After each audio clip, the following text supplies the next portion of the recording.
1890-453-106 is a low call number. Our text number is 53106. It will cost you 30 cents. Or you can follow us on Facebook or Twitter. Graham Finlay still with us. We are talking about the Bilderberg group. Before, and obviously it's a group that is hugely influential, and it's not entirely clear in what ways they're hugely influential. So can we get the kind of more exciting end of conspiracy theories about this out of the way first, before perhaps we talk about what actual influence there might happen.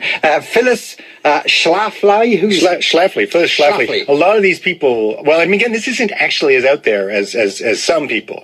But again, part of the reason why the Bilderberg group is interesting is, and again, through its connections to places like the Council on Foreign Relations and the Trilateral Commission, is that there are things to be worried about. But Phyllis Schlafly is well worth of a discussion of ours in herself, because she was and still is probably the premier American anti-feminist. She became most famous in the 1970s for fighting the Equal Rights Amendment, and she's a lawyer, and she's also head of the American Eagle Forum, which is a very interesting group because unlike most right-wing groups, it actually resisted most of the post 9/11 security changes and loss of rights and so forth. But anyway, she in 1964 or before it self-published a book about basically a critique of internationalist Republicans, or Rockefeller Republicans as they're called, after people like Nelson and David Rockefeller. Yeah. And but part of it is suggesting that the Bilderberg group had an unhappy influence in American affairs.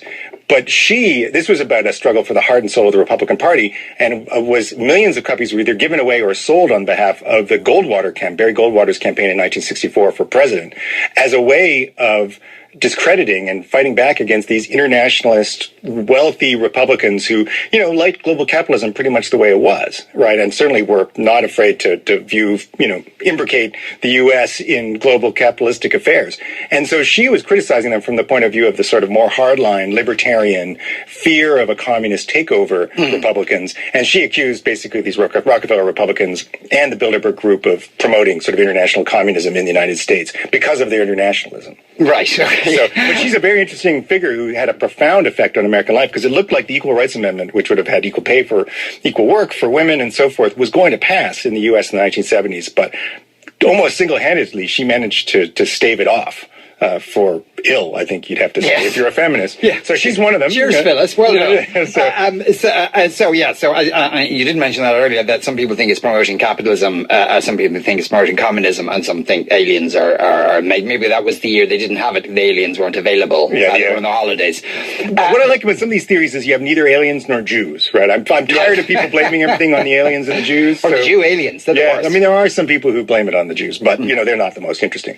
Lyndon LaRouche is one of, again, we could talk for hours about Lyndon LaRouche. He's an amazing figure in American life, who has also a Bilderberg-based conspiracy, but also lots of other, pretty much everything's been thrown into that one. Yeah. But he is a guy who's run for president a number of times, was jailed for credit card fraud, where the disgraced evangelist Jim Baker, who probably didn't raise a lot of stink over here, but, was his cellmate, which in a moment of colossal forward thinking by the American prison authorities.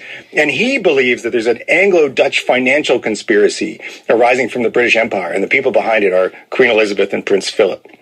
Oh, yeah, those two master brains. And so with all these royals, this is perfect for him, because a lot of monarchs tend to go, I guess starting with Prince Bernard, but tend to go to the Bilderberg group. So, but in, if you like, in the real world, right. There are areas of political life where they can be at least suspected or seen to be having some sort of an influence. Well, again, the Bilderberg group never does anything is sort of on its own, so it's really hard to because they don't tell you what they're doing, and they don't tell you about the discussion, so it's hard to say. Now, again, Davignon, who was a former European commissioner, Etienne Davignon, who was a former European commissioner and a member of the Bilderberg group and a chairman of the steering committee, did say that they had discussed the euro extensively in the early 90s before it actually happened, was about to take a little bit of credit for it on behalf of the Bilderberg group, in 2009. Maybe, I don't know if he wants to take credit for it now. But these other Rockefeller-funded institutions, again, the Council on Foreign Relations, and maybe especially the Trilateral Commission, are think tanks which have a tremendous amount of influence in terms of being consulted, especially in the U.S., by both parties. So some of the conspiracy surrounding the Bilderberg Group is that the Bilderbergs will have one candidate in a U.S. presidential race. Bill Clinton went to the Bilderberg Group in 1991, becomes president in 1992. Coincidence? I think not.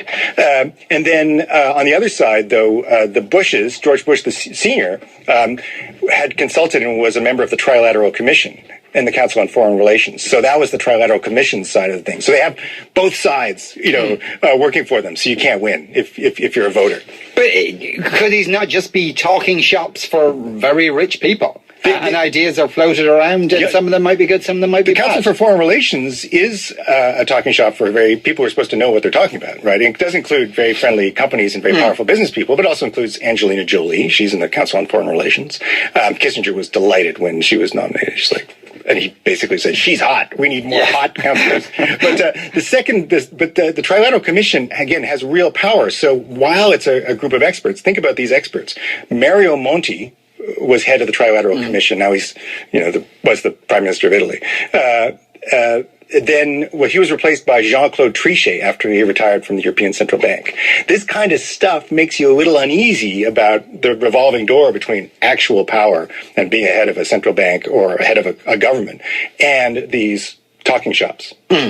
So that, and that's sort of probably the basis of all the rational conspiracy theories out there, because I'm not saying there aren't any conspiracies, but this is behind the worry. Has the Bilderberg Group ever given an explanation as to why they have to keep everything secret? Because it's not as if like your average billionaire feels so hard put upon they can't express themselves. Well, even, government ministers and so forth don't, they can pay a very severe price for speaking their minds, and that's why they never do it. And the same thing is true about plutocrats, right, or heads of powerful companies. It affects your share price if you say, well, I really am concerned about scarcity of rare earths in China, or I really see the euro is going down, right? If a central banker says something like that, or someone who used to be one, bad things happen on the stock market the next day. So, you can see why they would value this privacy as a way to really speak their mind. Because if they're at Davos and you say something like, well, we lost the run of ourselves and your Enda Kenny doesn't play well in the papers at home. Yeah. So there's a reason for it, but there's a sign that they want to have greater openness because they're unhappy about the